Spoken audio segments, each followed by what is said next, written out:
Don't worry, I wasn't texting and driving. Shalom, this is Rabbi Daniel Rabin, Rabbi of the Northeastern Jewish Center. Fortunately, yesterday I was driving, taking my kids to school, and on the way back I was stuck in traffic, and I got that urge, which perhaps many of us who use phones do get.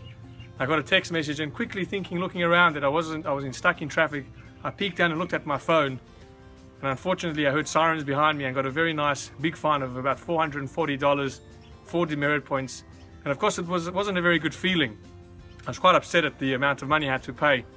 But as I was driving off, I was thinking about this week's portion, the Parshat of Chayei, and something occurred to me.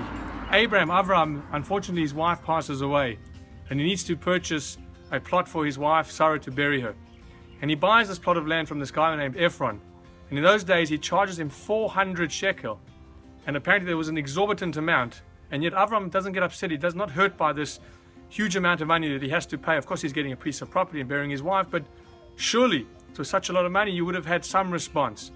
And some of our sages say that Avram was aware that inside that property that he bought, that cave where he was going to bury his wife, was buried Adam and Eve as well.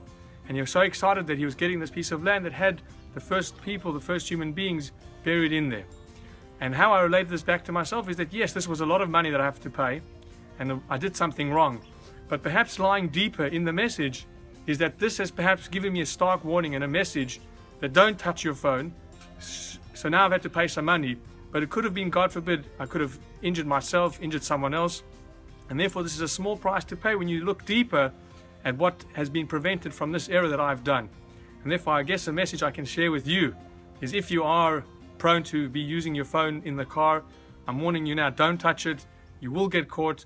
Let's create safety on our roads, and let's learn from Avraham that if we experience things which sometimes on face value seem a bit exorbitant, may seem a bit harsh, if we look a bit deeper, we'll always find the positive message. Wishing you and yours a Shabbat Shalom, and see you next week.